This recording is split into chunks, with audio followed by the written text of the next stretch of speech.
feel like I take full responsibility, my husband and myself, for involving our kids in football.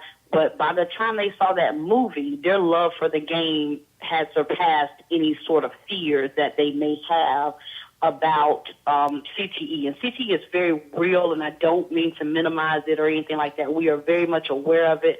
But, being believers, we're not anxious. We're not worried about anything. We trust God. We trust that what God has for them is for them. And so as long as we trust God, we're not going to add any fear factors or any other things to that. We believe that they are living in their purpose. We believe that they're chasing their dreams. And so in that, I feel like, how can you go wrong? Now, I've had debates with parents. I was at lunch with a guy, and he was just upside down arguing with me about me having my sons involved in football, and this was shortly after the movie had come out, by the way. Mm-hmm. And so, again, what I say to parents is be encouraged, but you have to allow your kid, you can get hit by a bus if you walk out in the street and don't look both ways, maybe if you're on your cell phone nowadays, right? So I just feel like I don't operate, and neither do my sons or my daughters. I've never taught them to operate in a mind of fear.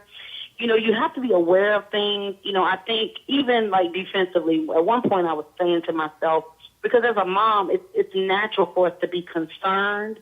But I do think that the league in some sense is taking, doing what they need to do. Like Troy, when he got to Notre Dame, they monitor him. They can tell what type of impact he has, especially at practice, and in some cases at the game as well. So they monitor those things. They're making the helmets better and things like that. But, in all honesty, Tyler, I just have to trust God and know that, my kids are, again, they love the sport that they're playing. If they didn't, they wouldn't be doing it. Once Troy used to say, when I'm not in love with it, I'll be done with it, or something like that. And so, I understand parents' concerns, but I don't think I think when we worry, we're taking on too much credit.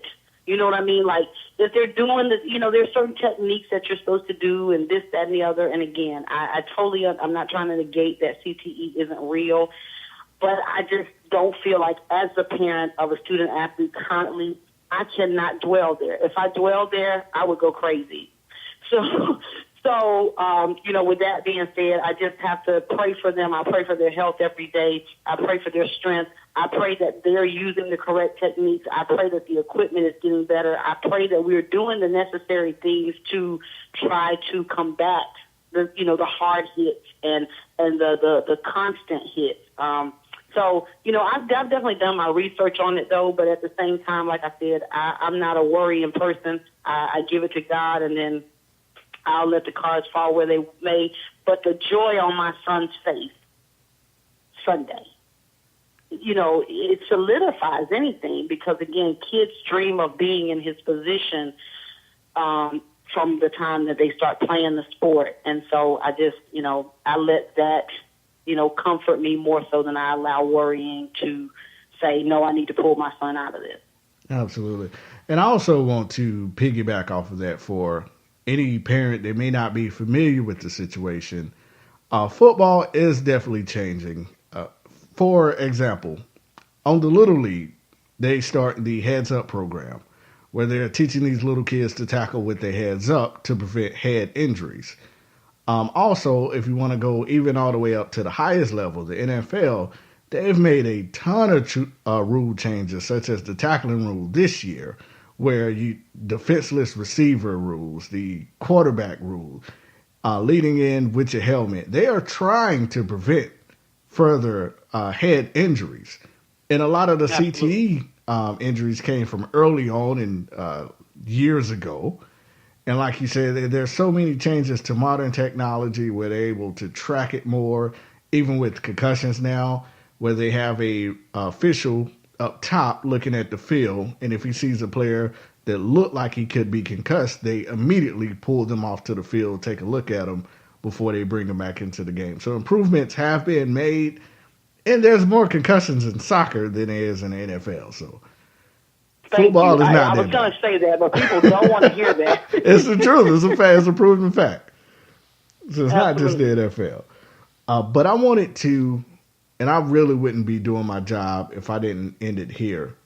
I'm going to give you the floor to talk about when women lead. You can say whatever you want, but I believe our listeners need to know about that. Oh, wow. Well, thank you so much for that. I was not expecting you to say that either, but I did my homework. Thank you. I appreciate that. Yes. So when women lead, ladies and gentlemen, it's a movement. It's a movement, men, for your daughters. It's a movement. When women lead, things happen. And that was really my, it's like when women lead ... and you can fill in the blank. But when women lead, it's a movement. It's about encouraging young ladies. It's about encouraging young women. It's about encouraging female bosses on what we need to do as leaders. And I focus on things like when women lead, we unite. When women lead, we're not the B word. When women lead, we do so many things. And so I try to hone in on those things to basically encourage women and to encourage young girls. I start all the way from 11 on up to 99 and encouraging women to just kind of unite, to be together, to communicate better, to be more effective. So just whatever that encompasses. And so the When Women Lead movement hit when I published my first book. So I have 2 books out, When Women Lead Volume 1 and 2 right now. And basically they're just practical books. They're things that you can apply to your everyday life. And it's just an encouragement tool for women. And I would encourage you, like I said, guys, because I have several male mentors and they've read my books and they love my books. And they're like, these books are not just for women. But at the same time, I do know that there's an area where women lack in certain things. And so I'm just basically trying to push them to their next level, just like I am with anything else. So thank you so much for that, Tyler. But again, if you want to know more information about When Women Lead or Coach with Pride, you can go to coachwithpride.com. You can hit me up on social media. I'm on IG, Coach with Pride. I am on Instagram, Angela Pride. And so I'm all over social media. So hit me up. Absolutely. Now, I guess to end it off, what's your prediction for Saturday's game, Notre Dame versus Clemson? Oh, I think Notre Dame's going to take this victory. I'm going to give Clemson maybe 17 points, and I'm going to give Notre Dame maybe, say, 34. 34-17, Fighting Irish. You guys heard it here, folks. Once again, this is Angela Pride. Thank you so much for coming on today. They're making time for me. I know you're busy getting ready to go to Dallas to see Troy, but thank you so much just for coming on today. I believe it's going to help some people. We're definitely going to push the podcast. I want as many people to hear this show as possible. Thank you again for coming on. You're quite welcome. Thank you for having me. No problem, guys. This has been the first episode of Sports and Culture Podcast. Once again, my name is Tyler Butler. You can also hit me on Enough with the BS podcast. That should be coming up next with me and Josh. Hope you guys enjoyed it. I'm out.